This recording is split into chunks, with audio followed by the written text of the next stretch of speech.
रज दोली कटमट मोभाई मुंडरे सुना मुकुट आज पहिली रज गाँठू सहर एने चारिआडे उत्साह सजे हेउछंती युवती चिलिकार विभिन्न अंचल स्वतंत्र आयोजन सेपटे पांथ निवास रे व्यापक व्यवस्था नाना प्रकारर पिठापणा रजपान आउ ता सांगकू दोली खेलर मजा नुआ पोशाक हाथ में मेहंदी और पादरे अलता लगाई सज हेउछंती ओडियाणी सेपटे घरे पोड़पिठा मंडा एंडुरी चकुली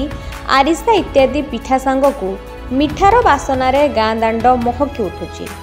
एसबु परे रजपान पर्व को संपूर्ण नियारा कर देछि एसबु परे रजपान पर्व को संपूर्ण नियारा कर देछि एही रज पर्व 3 दिन धरी पालित हेउथिबा बेले छोट छुआटू बुढ़ा बुढ़ी जाए समस्ते खुशीर सह एही पर्व पालन करिथांती। चिलिका निर्वाचन मंडली रे आज पहिली रजरे पांथ निवास ओटीडीसी ठारे पहुंची पुरी सांसद संबित पात्र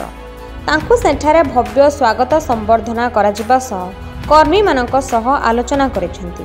ओटीडीसी ठारे रज पालन मजा नेबा सहित पिठा काकरा पोड़पिठा सुजी पिठा खाई बुली देखिसेंती। संबित पात्र कहिसेंती जदि जनता मानकर किछि असुविधा थाए सीधा सड़क मो सहित देखा हुंतु आलोचना करंतु।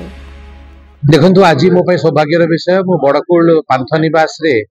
आज ओटीडीसी रो जो रज पर्व से माने 3 दिन रो करूचंती तार उद्घाटन अवसर रे मते से माने अतिथि घर डाकिचंती ता पे मु तांको बहुत धन्यवाद ज्ञापन करूची। आज पहली रजर आपन को आपन चैनल रो जो व्यूअर्स मन देखुचन तांको बहुत बहुत शुभेच्छा बहुत अभिनंदन। मु तो कहिबी राजनैतिक परिभाषा रे मध्य ओडिसा रे रज पर्व चलीछि काहेकि गोटे परिवर्तन हेछि नूतन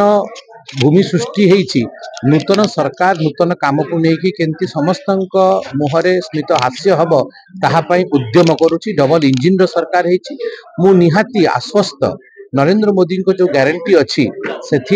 जो माने विश्वास करिसेंती आ जो माने डबल इंजिन सरकार रो दोड़ी रे बसिसेंती दोड़ी रे विकास रो जो पवन बाजिबो से पवन तांको बहुत आनंदित करे। नमस्कार मु राजेश्वरी आज होची रजर प्रथम दिन खास करी झियो पिलांक पई एटा गोटे खुशी रो दिन एई दिन को बहुत अपेक्षा करिथांती जे सुंदर पोशाक पिंदिबे आ सजे हेबे झियो मानक पई एटा गोटे खास पर्व होइथाय। आज आमे आसी पहुंचीचु बरकुल पांथ निवास रे बहुत खूब सुंदर आयोजन मध्य हेची बरकुल रे देखिकी बहुत खुशी लागुची खुशी अनुभव होची एठी आज मु उपस्थित अछि मते भी बहुत खुशी लागुची आ हमर पूरी सांसद संबित सर भी आसी की पहुंचचंती एठी बहुत खूब एन्जॉय भी करछि। चिलिकारु सुधीर कुमार बेहरांक रिपोर्ट फोकस प्लस।